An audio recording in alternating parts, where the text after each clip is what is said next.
Good morning, everyone. Today we will discuss ESR, erythrocyte sedimentation rate. It is one of the oldest and simplest laboratory tests with just one tube of blood and one hour. It can give us an important clue about inflammation and disease in the body. Let's understand how this test works, the method used, and its clinical importance. एक patient physician के पास आता है।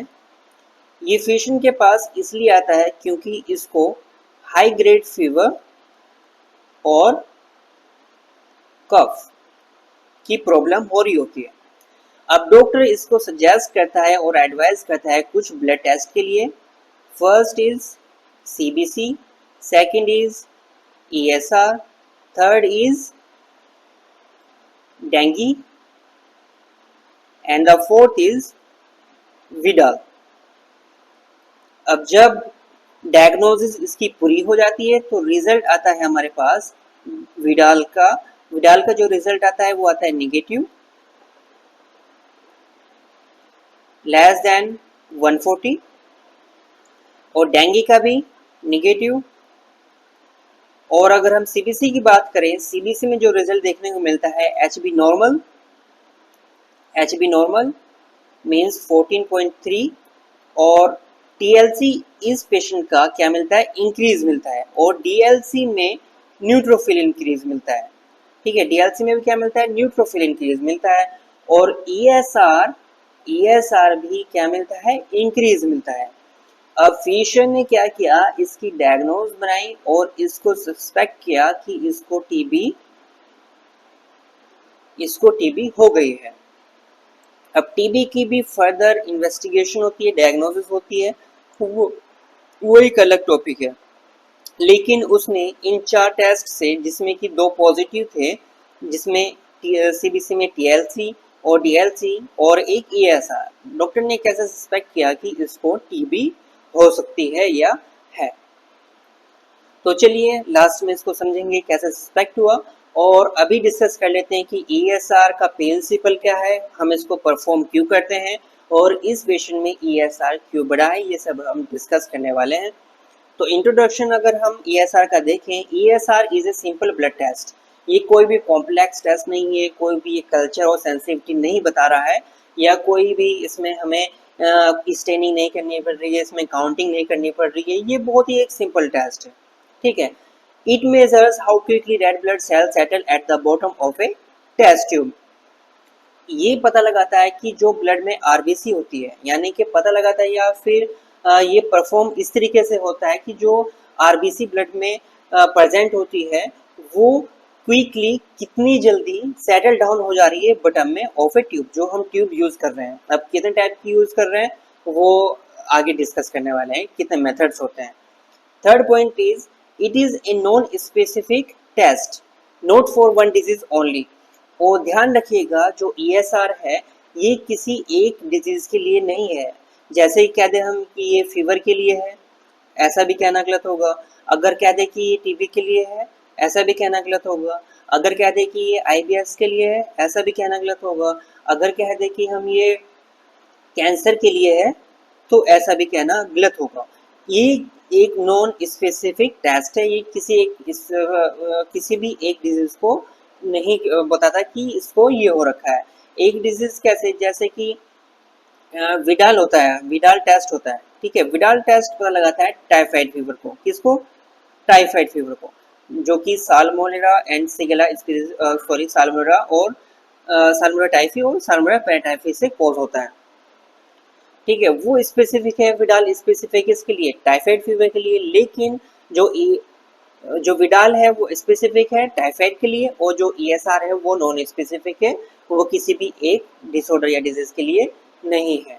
Next is, इसकी बात कर ली जाए principle की, तो ESR measure inflammation by observing RBC sedimentation in 1 hour. तो हमें पता है जो हमारा होल ब्लड होता है उसमें आरबीसी होती है। ठीक है, जब हम उसको सेंट्रीफ्यूज करते हैं तो उसमें आरबीसी सेटल डाउन हो जाती है। ठीक है, और एक बफी कोट लेयर होती है, और ऊपर क्या होता है, प्लाज्मा होता है। ठीक है, लेकिन यहाँ हम साइंटिफिकेशन उसका नहीं करते हैं, उसको साइंटिफ्यूज नहीं करते हैं। ये ब्लड कंपोनेंट्स की मैं बात बता रहा हूँ। ये प्लाज्मा होता है जो कि स्ट्रोक कलर का देखने को मिलता है, ये आरबीसीज होती हैं, और ये बफी कोट होती है, बफी कोट लेयर। ठीक है, अब इसका प्रिंसिपल बोलता ये है कि जब हम ट्यूब, वो कोई भी ट्यूब, अभी ट्यूब कितने टाइप्स की होती है आगे पढ़ने वाले हैं, कोई एक ट्यूब है, जब हम उसमें ब्लड फिल करते हैं, ब्लड फिल करने के बाद जब उसको हम वर्टिकली 1 घंटे के लिए छोड़ देते हैं, 1 घंटे के लिए छोड़ देते हैं, तो वो इन 3 स्टेज में अपना सेडिमेंटेशन करता है। फर्स्ट स्टेज बोलती है राउलेक्स फॉर्मेशन। अगर आप कॉइन्स देखते हैं, कॉइन्स ऐसे पड़े हुए हैं, ठीक है, ऐसे होते हैं कॉइन्स, ठीक है, ये पड़ा हुआ है, ये रहा है, ये रहा। अगर हम इनको एक के ऊपर एक रख दें, ऐसे रख दिए चला जाए, ऐसे रखते चले जाए, ऐसे रखते चले जाए, तो ये फॉर्मेशन कहलाती है राउलेक्स। ठीक है, ऐसे ही आरबीसी में होता है। आरबीसी में जो अपना होल ब्लड होता है उसमें भी आरबीसी ऐसे ही पड़ी होती है, ठीक है, ऐसे ही पड़ी होती है। और जब ये एक दूसरे के ऊपर बैठनी स्टार्ट कर देती है तो ये क्या बन जाता है, ये रोलेक्स फॉर्मेशन बन जाता है, जो शुरुआत की 1 घंटे के लिए परफॉर्म होता है। तो 1 घंटे में कितनी मिनट होती है, 60 मिनट होती है, कितनी, 60 मिनट। अब शुरुआत की, स्टार्टिंग की जो 10 मिनट्स है वो किस में जाती है, राउलेक्स फॉर्मेशन में जाती है, आरबीसी फॉर्म स्टॉप एग्रीगेट्स। ठीक है, अब सेकेंड स्टेज इसकी बोलती है सेडिमेंटेशन और सेटलिंग, यानी कि जो 10 मिनट्स के बाद में जो टाइम लग रहा है, कितना, 40 मिनट्स, वो कहाँ लग रहा है, सेडिमेंटेशन और सेटलिंग में लग रहा है। सेडिमेंटेशन में क्या होता है, RBC sink at a constant rate, जो आरबीसी है वो सिंक होनी स्टार्ट हो जाती है एक कांस्टेंट रेट पे, 10 to 50 मिनट्स। ठीक है, 10 to 50 मिनट्स मीन्स 40 मिनट। ठीक है, और ये less than 10 minutes means 10 minutes. ठीक है, अब थर्ड स्टेज क्या बोलती है, थर्ड स्टेज बोलती है कि इसका रोलेक्स फॉर्मेशन हो गया, सेडिमेंटेशन इसका हो गया, अब इसका होना है पैकेजिंग। जो सेडिमेंटेशन क्या हो जाएगा, यहाँ पे स्लो डाउन हो जाएगा और आरबीसी पैक होना स्टार्ट हो जाएगी, कहाँ पे, ट्यूब के बॉटम में। लास्ट के जो 10 मिनट्स हैं, लास्ट 60 मिनट्स लिखा हुआ है, लास्ट के जो 10 मिनट्स हैं वो किस स्टेज में लगते हैं, वो लगते हैं अपने पैकेजिंग में। तो ऐसे ये 60 मिनट के लिए टेस्ट परफॉर्म होता है, जिसमें से अगर इसकी बात करें कि कितनी स्टेज में कवर कर रहा है, ये कर रहा है 3 स्टेज में कवर। जो स्टार्टिंग की 10 मिनट्स है वो किस में लग रही है, रोलेक्स फॉर्मेशन में लग रही है, और 40 मिनट्स फिर लग जा रही है सेडिमेंटेशन में, और फिर लास्ट की जो 10 मिनट्स है वो लग रही है पैकेजिंग में। तो ये पूरा हो जाता है 60 मिनट इन 3 स्टेज में, या फिर कह ले जाए ये ईएसआर का प्रिंसिपल है। हम कोई से भी मेथड से करेंगे, बट यहाँ पे यही प्रिंसिपल फॉलो किया जाएगा, इसी के बेस्ड पे ईएसआर परफॉर्म होता है। हम बात करें इसके मेथड्स की, इसके 2 मेथड होते हैं जो कि कॉमनली लेबोरेटरी में यूज किए जाते हैं। First is Westergren method, second is Wintrobe method. Westergren method में थोड़ा डिफरेंस होता है, इन दोनों में थोड़ा डिफरेंस होता है। एंटीकोगुलेंट के बेस पे डिफरेंस होता है, किस पे, एंटीकोगुलेंट के बेस पे डिफरेंस होता है, और जो इनकी लेंथ होती है, लेंथ के बेस पे डिफरेंस होता है, इनकी मार्किंग में डिफरेंस होता है। ठीक है, और इनकी जो साइड ओपनिंग है उनमें भी डिफरेंस होता है, और डिफरेंस होता है इनके नॉर्मल रेंज में, नॉर्मल रेंज में भी डिफरेंस होता है। ठीक है, अब ये डिफरेंस कैसे होता है, क्यों होता है, डिस्कस करने वाले हैं अलग अलग मेथड्स पर। तो अगर हम पहले वेस्टरगन मेथड की बात करें, वेस्टरगन मेथड की बात करें, ये जो ट्यूब आप देख रहे हैं ये वेस्टरगन ट्यूब है। कौन सी ट्यूब है, ये है वेस्टरगन ट्यूब। अब इसकी जो मार्किंग होती है, मार्किंग छोड़िए, सबसे पहले जो इसमें एंटीकोगुलेंट यूज हो रहा है, ठीक है, एंटीकोगुलेंट यूज हो रहा है, वो रहा है 3.8% सोडियम सिट्रेट। अब हम लेबोरेटरी में कॉमनली सोडियम सिट्रेट जो है 2 टाइप से यूज करते हैं, 2 टाइप यूज करते हैं सोडियम सिट्रेट। एक यूज करते हैं हम ब्लैक टॉप वेल में, और एक यूज करते हैं हम स्काई टॉप। अब ब्लैक टॉप वेल में जो सोडियम सिट्रेट हम यूज कर रहे हैं वो होता है हमारे पास 3.8%, और यहाँ पर जो प्रेजेंट होता है हमारे पास वो होता है 3.2%। 3.8% ब्लैक टॉप वेल में और स्काई टॉप वेल में 3.2%। अब जो ब्लैक टॉप वेल है जिसमें सोडियम सिट्रेट 3.8% है वो यूज होता है फॉर ESR। इससे टेस्टिंग लगती है। और स्काई टॉप जिसमें 3.2% एंटीकोगुलेंट प्रेजेंट है वो यूज होता है for coagulation studies, for coagulation studies like PT, APTT, ठीक है, इन सब के लिए 3.2% सोडियम सिट्रेट यूज होता है। तो यहाँ पे हम ESR की बात कर रहे हैं वेस्टर्न मेथड। तो वेस्टर्न मेथड में सोडियम सिट्रेट 3.8% यूज होता है। अब इसकी अगर हम ट्यूब की बात करें तो वेस्टर्न ट्यूब की जो फुल लेंथ होती है, ठीक है, ये वेस्टर्न ट्यूब है, इसकी अगर हम फुल लेंथ की बात करें, इसकी फुल लेंथ होगी 300 mm। और इसकी जो मार्किंग होती है, जहाँ तक हम इसमें टेस्ट लगाते हैं या फिर इसकी रीडिंग लेंगे, मेजरमेंट करेंगे, वो होती है 200 mm। कहाँ से? 0 से 200 mm। और बाकी ये जो इसकी लेंथ होती है वो कितनी होती है? 100 mm। तो पूरी मिला के 200 और 100 कितनी हुई? 300। तो 300 इसकी फुल लेंथ होती है और इसकी जो मार्किंग रहेगी वो रहेगी 200 mm तक, 0 से 200 mm तक इसकी मार्किंग होती है, ठीक है। Use a longer tube 300 mm more accurate then Wintrobe. तो विंट्रोप जो मेथड है उससे ये मोर एक्यूरेट है और मोर कॉमनली यूज होती है लेबोरेटरी में। Easy to perform and widely accepted, easy होता है परफॉर्म करना और वाइडली एक्सेप्टेड है। Sensitive to detect even mild increase in ESR। Requires sodium citrate as anticoagulant. ये इंपॉर्टेंट पॉइंट है क्योंकि ये दोनों मेथड को डिफरेंशिएट करता है। सोडियम सिट्रेट जो है इसके अंदर एंटीकोगुलेंट यूज किया जाता है, एक ये इंपॉर्टेंट पॉइंट है। Normal value differ for women and women, normal value भी डिफर करेगी जैसा कि अभी मैंने स्टार्टिंग में बताया। इसमें एक और पॉइंट है कि जो वेस्टर्न ट्यूब होती है वो बोथ साइड ओपन होती है, बोथ साइड ओपन होती है। ये यहाँ से भी ओपन रहेगी और यहाँ से भी ओपन रहेगी, इसकी ओपनिंग बोथ साइड होती है। तो वेस्टर्न मेथड में क्या किया हुआ हमारे पास? वेस्टर्न मेथड में हुआ कि सबसे पहले तो इसकी जो फुल लेंथ है वो 300 mm है और जो इसकी मार्किंग हो रखी है, क्या है? मार्किंग जो इसकी हो रखी है वो हो रखी है 200 mm तक। कहाँ से? 0 to 200 mm। और सेकेंड थिंग इसमें हमें पता चली जो एंटीकोगुलेंट यूज हो रहा है वो हो रहा है 3.8% सोडियम सिट्रेट, 3.8% सोडियम सिट्रेट। और जो इसकी ट्यूब की जो ओपनिंग है वो बोथ साइड है, यानी कि दोनों साइड से ये खुली हुई है, बोथ साइड ओपन।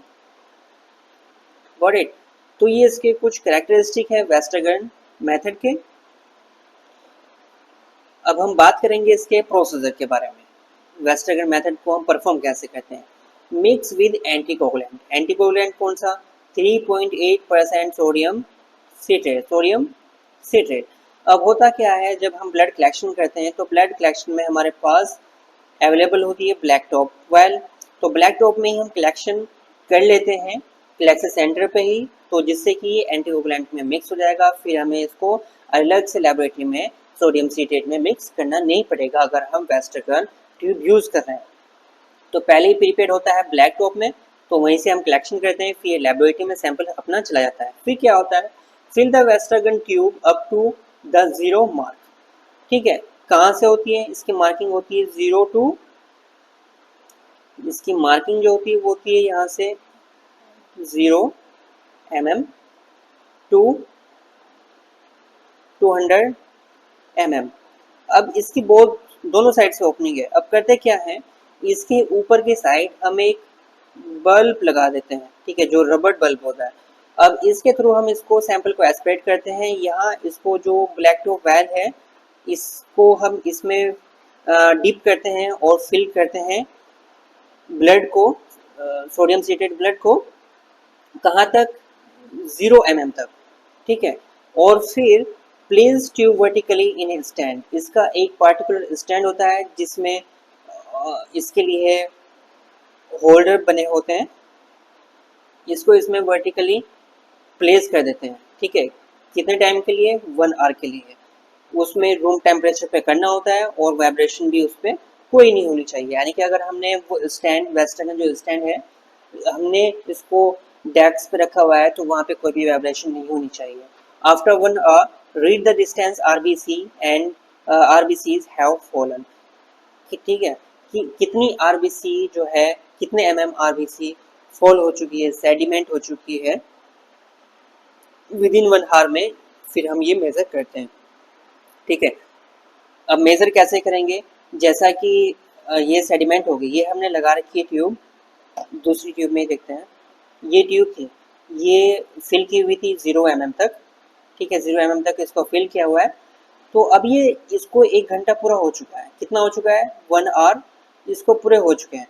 अब पता कैसे चलेगा कि इसमें ESR कितना है, ठीक है, मीन्स लाइक अगर ESR 40 है तो क्या होगा, RBC 40 से नीचे जो होगी वो अपनी यहाँ तक RBC सेडिमेंट होगी, ये पूरा RBC से भरा रहेगा 40 से नीचे, और 0 to 40 के बीच में क्या रहेगा, प्लाज्मा रहेगा, क्या रहेगा, प्लाज्मा, यहाँ है RBC।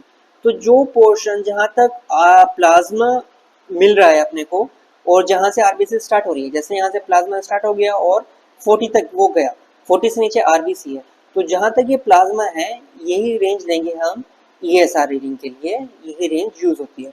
यानी कि इस पेशेंट को कितना ESR इसका बढ़ा हुआ है, वो है 0 to 40, यानी कि इसका 40 ESR जा रहा है, कितना जा रहा है, इसका 40 जा रहा है, जो कि नॉर्मल रेंज से हाई है। नॉर्मल रेंज इसकी देखें, मेंस में देखें अगर इसकी normal range 0 to 15 mm per hour, और वुमेन में देखें 0 to 20 mm पर आवर। अब वुमेन में बढ़ी हुई है, ठीक है, 0 to 20 है, और 0 to 15 किसमें, मैन में है। इसका एक रीज़न ये है कि जो RBC है या फिर HB है वो मैन में कम रहता है as compared to man. Second method is Wintrobe method. Wintrobe method को हम पीडियाट्रिक केसेस में भी यूज़ करते हैं, क्योंकि इसमें जो ब्लड की क्वांटिटी है वो काफ़ी कम नीड होती है। विद इन 1 ml इसमें टेस्ट परफॉर्म हो जाता है, विद इन 1 ml में टेस्ट परफॉर्म हो जाता है। एंटीकोगुलेंट इसमें यूज़ कौन सा करते हैं, वो करते हैं हम EDTA। ये बहुत ही इंपॉर्टेंट पॉइंट है एंटीकोगुलेंट का, क्योंकि ये दोनों ट्यूब मेथड में डिफर कर रहा है। वहाँ पे हम सोडियम सिट्रेट 3.8% यूज़ कर रहे थे, और यहाँ पर हम यूज़ कर रहे हैं एंटीकोगुलेंट EDTA, जो कि हम हेमेटोलॉजी जो स्टडी है उसमें भी यूज़ करते हैं, एथिलीन डाइएमाइन टेट्राएसिटिक एसिड, ठीक है। तो इसमें EDTA हम यूज़ कर रहे हैं। ट्यूब की अगर हम बात करें, विंट्रोब ट्यूब शॉर्टर होती है देन वेस्टर्गन से, 110 mm इसकी फुल लेंथ होती है, कितनी, 110 mm इसकी फुल लेंथ है। 3 mm इसका बोर होता है और ग्रेजुएटेड इन mm, और इसकी जो मार्किंग होती है वो भी ग्रेजुएट होती है, और कितनी होती है, 110 mm इसकी फुल लेंथ है, और इसकी 100 mm जो है, 100 mm इसकी ग्रेजुएटेड होती है और मार्किंग होती है।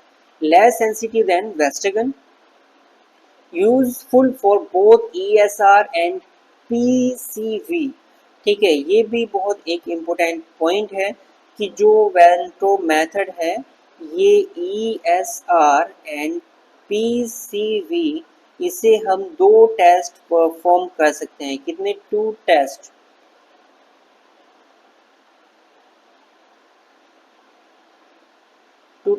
परफॉर्म हम इसे कर सकते हैं। यूज करते हैं, use EDTA instead of sodium citrate. अब हम अगर इसकी ट्यूब की बात करें, इसकी ट्यूब की बात कर लेते हैं और थोड़ी डिस्कस कर लेते हैं इसको। ये देखिए, ये जो ट्यूब दी हुई है ये दी हुई है अपनी विंट्रोब ट्यूब, कौन सी, विंट्रोब ट्यूब। अब इस विंट्रोब ट्यूब में जो मार्किंग होती है वो होती है 100 mm, 100 mm इसकी मार्किंग होती है, और इसकी फुल लेंथ की अगर हम बात करेंगे, फुल लेंथ होती है 110 mm इसकी फुल लेंथ होती है। और हमने वेस्टरगार्ड मेथड में बात की थी इसकी साइड ओपनिंग की। तो अगर हम विंट्रोब मेथड, विंट्रोब ट्यूब की बात करेंगे तो ये जो इसकी ओपनिंग होती है वन साइड ओपनिंग होती है। मैं यहाँ पे सभी नोट कर देता हूँ, ठीक है। वन साइड, सबसे पहले एंटी कोगुलेंट कौन सा यूज हो रहा है? एंटी कोगुलेंट इसमें यूज हो रहा है अपना EDTA, ठीक है। इसकी full length 110 mm, marking 100 mm, 100 mm, ठीक है। और ये वन साइड ओपन होती है, गॉट इट। और ईज से हम दो टेस्ट परफॉर्म कर सकते हैं, ESR plus PCV, packed self volume. अब इसकी जो मार्किंग होती है वो दोनों साइड से होती है, 0 to, ये इम्पोर्टेंट पॉइंट है, याद रखिएगा। इसकी जो मार्किंग होती है वो दोनों साइड से होती है, 0 to 100, और अगर हम ऊपर से देखेंगे तो 100 to 0। अब इससे जो ये राइट साइड में आपको दिखाई दे रही है, ये mm में दिखाई दे रही है, इससे हम मेजर करते हैं अपना ESR, जो 0 to 100 तक है, ठीक है। और 100 से 0 तक यहाँ से हम मेजर करते हैं परसेंटेज में PCV, packed cell volume. PCV means SCTV इसको बोलते हैं, हेमाटोक्रिट। और वन साइड ओपन रहेगी। अब ये वन साइड अब ओपन है, ये बोथ साइड ओपन नहीं है। बोथ साइड ओपनिंग में क्या हो रहा था कि हम एक साइड बल्ब लगा दे रहे थे, रबर बल्ब, और एक साइड इसको डिप कर दे रहे थे सोडियम सिट्रेट वायल में, और फिर एस्पिरेट कर देते सैंपल, और फिर इसको स्टैंड कर दे रहे थे वर्टिकली। बट ये वन साइड ओपन है तो एस्पिरेट इससे सैंपल नहीं हो पाएगा। अभी इसको प्रोसीजर क्या है, इसको परफॉर्म कैसे करना है? इसको परफॉर्म ऐसे करना है कि हम लेते हैं एक सिरिंज, क्या लेंगे? एक सिरिंज लेंगे, ठीक है। क्या लेंगे? एक सिरिंज लेंगे 2 ml। अब जो ये ट्यूब है, इस ट्यूब को हम फिल करेंगे बाय सिरिंज। सिरिंज से क्या करेंगे? जो EDTA सैंपल है,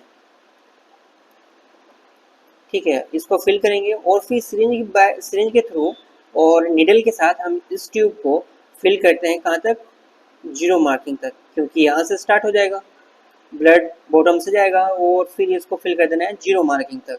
फिर इसको ऐसे ही 1 घंटे के लिए, 1 आवर के लिए इसको वर्टिकली स्टैंड कर देना है, ठीक है। Take anticoagulant EDTA, fill the ventral tube up to 0 mark, keep tube vertically in a stand, avoid vibration, read the fall of RBC after 1 hour in mm। Normal values की इसकी बात करें 0 to 9 mm per hour, and women में 0 to 20 mm per hour, got it. तो इसमें भी जो इसकी रीडिंग ली जाएगी वो भी कुछ ऐसे ही ली जाएगी कि जहाँ तक प्लाज्मा आएगा, मीन्स अगर प्लाज्मा यहाँ 30 तक आ रखा है, इससे नीचे RBC है, तो 0 to 30 तक ही हम इसको ESR सस्पेक्ट करेंगे। ESR इसको मानेंगे कि 0 से 30 तक ही इसका ESR है, मीन्स 30 इसका 30 mm per hour इसका ESR है, जो कि नॉर्मल रेंज से काफ़ी ज़्यादा है। अगर मैन की बात करें, वुमेन में भी काफ़ी है, ठीक है। अब क्लिनिकल इम्पोर्टेंस की अगर हम इसकी बात करें, और ये 2 मेथड थे, ठीक है ना, ये 2 मेथड थे जो कि कॉमनली यूज होते हैं, वेस्टरगार्ड और विंट्रोब। क्लिनिकल इम्पोर्टेंस इसका बोलता है कि अगर ESR इंक्रीज करता है, अगर ESR अपनी नॉर्मल रेंज से इंक्रीज करता है, लाइक 60 mm पर आ जा रहा है, 80 mm पर आ जा रहा है, ठीक है, तो इसका मतलब है कि पेशेंट को कोई इन्फेक्शन है, पेशेंट को कोई ट्यूबरकुलोसिस है, पेशेंट को रूमेटिक फीवर है, या ऑटो इम्यून डिजीज़ है। ऑटो इम्यून डिजीज़ वो होती है जब अपना इम्यून सिस्टम अपने ही ऑर्गन को या अपने ही टिश्यू या सेल को एक एनिमी मान लेता है और उस पर अटैक कर देता है, जिससे कि जो डिसऑर्डर कॉज होता है उसको हम ऑटो इम्यून डिजीज़ या ऑटो इम्यून डिसऑर्डर बोलते हैं। रूमेटिक फीवर, ट्यूबरकुलोसिस, ये ऐसा डिक्रीज करेगा, किस में डिक्रीज करेगा? ऐसा डिक्रीज करेगा पॉलीसाइथीमिया में, सिकल सेल एनीमिया में। जैसा कि मैं पॉलीसाइथीमिया की आपको बात बताऊं, तो पॉलीसाइथीमिया में जो RBC है वो इंक्रीज करता है। क्या करता है? आरबीसी इंक्रीज करेगा। और यहाँ पे हम आरबीसी का सेडिमेंटेशन देख रहे थे कि आरबीसी जहाँ से स्टार्ट हो रही है और जहाँ से स्टार्ट हो रही है वहाँ तक क्या है? ईएसआर है, यानी कि प्लाज्मा जहाँ से स्टार्ट हो रहा है और जहाँ तक खत्म हो रहा है, और प्लाज्मा खत्म हो जाएगा तो आरबीसी स्टार्ट हो जाएगी। यहाँ से आरबीसी स्टार्ट हो जाएगी जब सेडिमेंट हो जाता है, और ये प्लाज्मा है। तो ओवरऑल पॉलीसाइथीमिया में आरबीसी काफ़ी ज़्यादा है, ठीक है, यहाँ तक है। तो ईएसआर क्या रहेगा? ईएसआर कम रहेगा। तो उस पेशेंट में, जो ये पेशेंट फिजिशियन के पास आया था हमारे स्टार्टिंग में, तो डॉक्टर ने इसको एडवाइस किया था सीबीसीएसआर डेंगू और विडाल। तो विडाल भी निगेटिव, डेंगू भी निगेटिव, बट सीबीसी में टीएलसी इंक्रीज। टीएलसी क्या करता है? इन्फेक्शन को डिनोट करता है, ठीक है। और ईएसआर, ईएसआर क्या हो रहा था? इंक्रीज हो रहा था। अब इसको पता लगाया गया, क्योंकि अभी हमने पढ़ा कि ऐसा जो इंक्रीज करता है वो या तो किसी इन्फेक्शन में, टीबी में, न्यूमेटिक फीवर में, या फिर ऑटोइम्यून डिजीज में। तो इसको जो सिम्टम्स हैं वो हैं किसके? इन्फेक्शन के। इन्फेक्शन भी कौन सा? Like TB. तो टीबी इसको इसलिए सस्पेक्ट किया गया क्योंकि इसको जो सिम्टम्स आ रहे थे वो टीबी के सिम्टम्स थे, ठीक है। तो ईएसआर से सिर्फ हमें डॉक्टर ने क्या किया? एक डॉक्टर ने सस्पेक्ट किया, यानी कि उसको क्लैरिफाई नहीं किया, डिक्लेयर नहीं किया टीबी है। अब टीबी अगर इसको है तो फर्दर जो टेस्ट होते हैं टीबी के वो परफॉर्म किए जाएंगे, ठीक है। तो इसलिए ईएसआर होता है, ठीक है। और कितने मेथड्स होते हैं आज के लेक्चर में हम डन कर चुके हैं। अगला लेक्चर आपको जल्दी ही मिलेगा, और कौन से टॉपिक पे मिलेगा वो उसी लेक्चर में आपको पता लग जाएगा। Thank you so much.